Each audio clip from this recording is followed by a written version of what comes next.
Welcome to Tuesday Talks, the best young entrepreneur video series that focuses on interviewing successful young entrepreneurs and learning what makes them successful.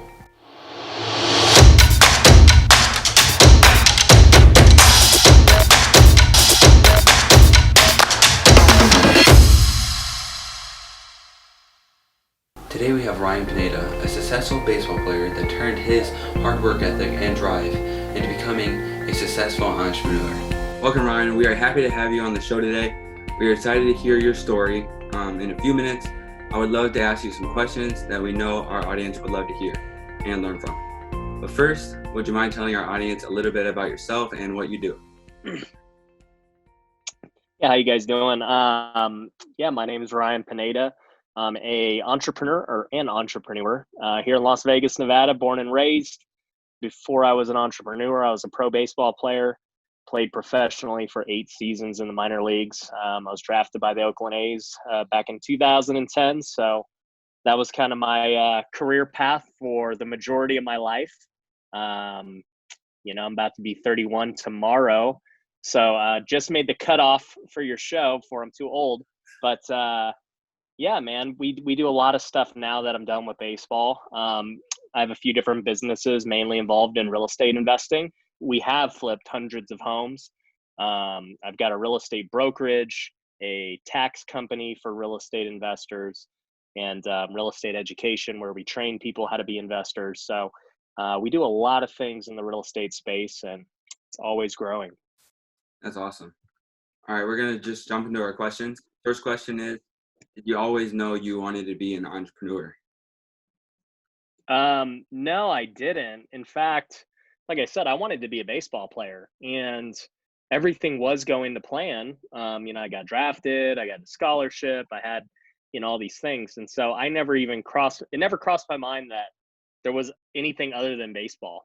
And the only reason I really became an entrepreneur was, in the off seasons for baseball, I couldn't get a job, right? What job's going to hire you where you got to go leave for 6 months to go play a sport? So I had to go do something myself, in the off season to make money. And so that was what kind of led me to different things I did as an entrepreneur. I became a realtor when I was 21. And I sold some houses back then, but I didn't like it. After that, I quit being a realtor and I ended up opening up I don't even know what you would want to call it, but Gary Vee's trying to make it popular now, just going to garage sales and Craigslist and flipping stuff. And I was doing that before it was cool. I was making probably $7-8 grand a month flipping couches, appliances, furniture, cell phones, you name it. I was flipping it. And so I did that for years while I was playing baseball. I'd come home from, I was making more doing that than playing baseball, and it just so happened that was the only path for me being an athlete. I couldn't go get a normal job. And, once baseball was over, or as I started to notice that, this wasn't going to be my career, I had to start thinking about what was going to be next. And, the Lord led me to flipping houses. And I could get into that more, but, I never in my wildest dreams thought it was going to be, what it's become today. I just was flipping houses just like I was flipping couches, I was like, all right, this makes money and this is cool, So to answer your question, I did not know I was going to be an entrepreneur. I was kind of forced to be one, but I think I'm unemployable anyway. There's no way I could have ever worked for anyone anyway. So it wouldn't have mattered. I would have figured it out eventually. That's awesome. So we're just going to go into our second question. If you could go back to your 16-year-old you, Ryan, and give him some advice, what would it be? That is a good question. It's tough to say because, like I said, at 16, I was so focused on just becoming a professional baseball player. And so everything else was not even close to my, I wasn't worried about it. And I think that was good. I think I wouldn't have traded anything I did for what I have now and the experiences I had. Could I have started real estate much sooner and been more successful at this point? Sure. But, I think at the end of the day, what I did was right. And I think that'd be my advice to most people is, whatever it is you want to do, just really go all in on that. If it's being a baseball player, if it's being an entrepreneur, like, don't have any other, like, have your blinders on, just focus on that. And that was why I was successful doing really anything I put my mind to. It's because whenever I decide that, hey, this is what I want to do, I don't like let anything else block, and I just go for it. Um, when I wrote my book, we had a lot of stuff going on, but I had this like feeling that, hey, I want to write a book. Like, this is something I really want to do. And, I just put my head down, didn't let any of the other noise distract me. And that's what I did. And so my advice, I guess, to the general audience would be, if you're 16, you know, whatever it is you want to do, yeah, you can try stuff, but I mean, if you have your hands in like a million different things, you're going to suck at all of them. I can promise you that. So try and specialize in something. That's great advice, just to be like all in on one certain thing. Right. So who are your top 3 mentors? My top 3 mentors. Good question. To become the person you are now. Yeah. I don't know that I have a specific mentor. It's always like a group of people that have kind of molded me into who I am. And so, like, growing up early on in my life, it was baseball coaches, right? Like, I became disciplined and, learned what it took to become a great baseball player. I would be coached by guys who had played in the big leagues, guys who were in the Hall of Fame, guys who, had done it at the highest level. And so, I think number one, that was like my first form of mentorship, just getting great coaches that have already been to where I want to go, who've already had a ton of success, who supported me and taught me how to play the game and have confidence and do those type of things. I guess the second group of people would be, the pastors and spiritual leaders at my church and just like at Bible study and stuff. I've had a lot of great men feed into me spiritually and, teach me what kind of man I need to be and how to honor God in everything that we do. And so, those guys have definitely influenced me a ton. And then I guess I would say the third group of people would be, these entrepreneurs and influencers that you see online. Like I said, I'm new on this entrepreneur journey. I've had a lot of success, but it's not something like I see these kids now that are 15, 16 messaging me. And I'm like, man, like, these guys are young. They're hungry to be entrepreneurs. I love it. That was the furthest thing from my mind. And it's like, I'm watching the same people they're watching now because, I want to be a better entrepreneur. Right. And, so I watch the Gary V's and the, all these other guys that are great entrepreneurs or real estate investors, because that's, my niche.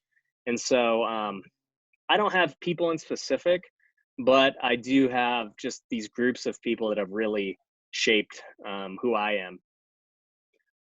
Okay. How do you manage discouragement when things are not working out? Man, well, it goes back to baseball. In baseball, right, you fail so much, and you fail 7 out of 10 times, you're an all-star. You're like one of the best players in the league. And I got used to failure playing that sport for so long, right?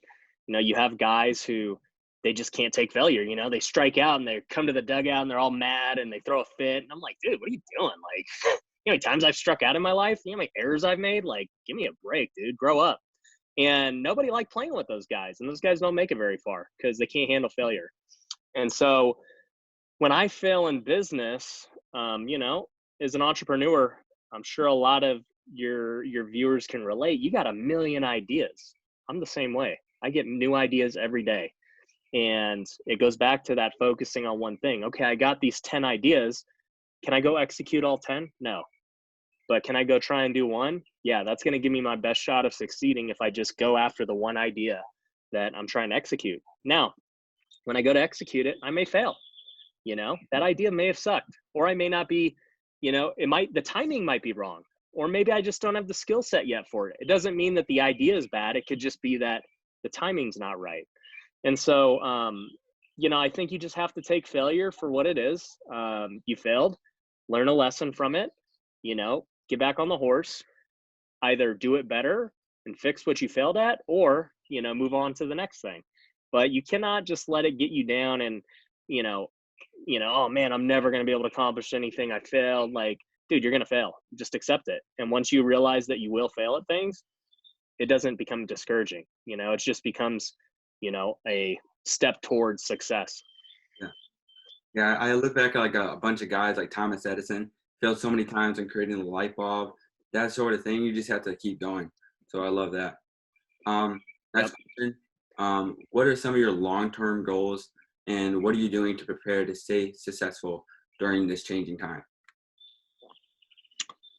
Okay. So for long-term goals, it's funny. I always bring everything back up to baseball because for my whole life, essentially, it was just to get to the big leagues, to be in the Hall of Fame, to have this awesome career.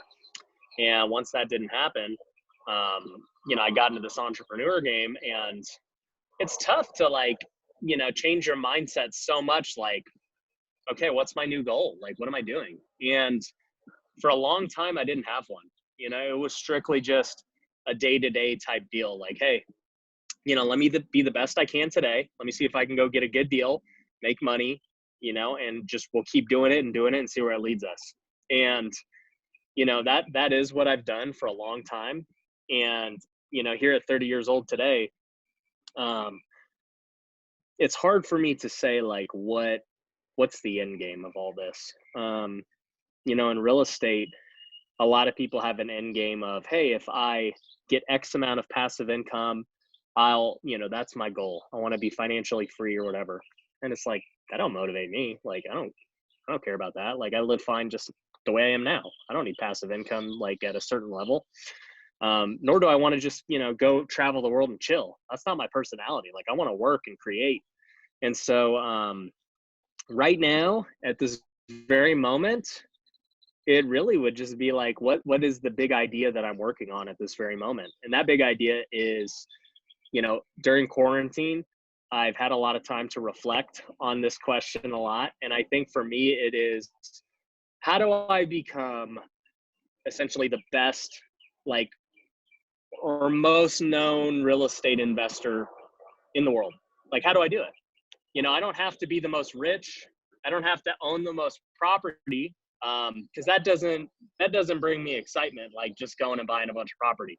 But being on podcasts, making videos, I love creating content. I love helping people and teaching real estate. So I wrote a book.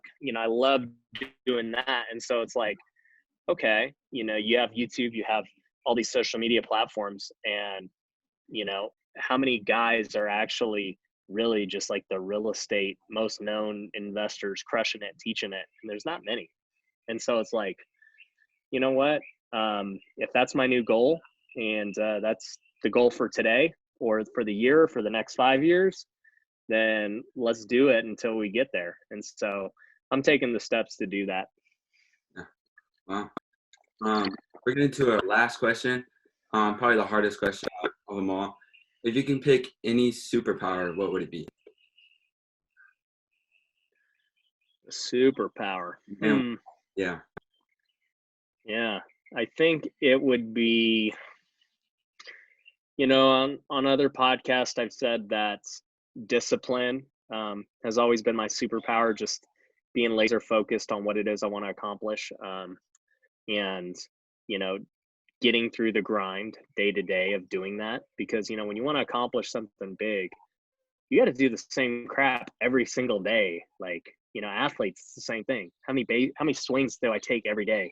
I got to lift the same weights every day, eat the same food every day. Like, so that takes a lot of discipline. And so that's something I always say when people ask me. I would say, if I wanted to switch it up, I think my superpower is my ability to execute on information I'm given. And so what I mean by that is, like, most people can read information and read a book or watch a YouTube or take a master class or whatever, right? And then how many actually execute on it? Like 9 out of 10 don't. And so it's like a matter of, if I hear something that I know is a great idea, or I know can improve my business. Or for instance, like, like let's take my goal for being the most known real estate investor, for example. It's like, okay, well, what are the steps to even get there? And that's where most people would get overwhelmed and stop. They'd say, okay, well, I don't know, this goal is too massive. But for me, I've been able to look at it step by step, and like I can see the end, I can see where I'm at, and then I can figure out the process to get there. And it's like, okay, well, for me, it's about creating content. How much content do I need to create a day?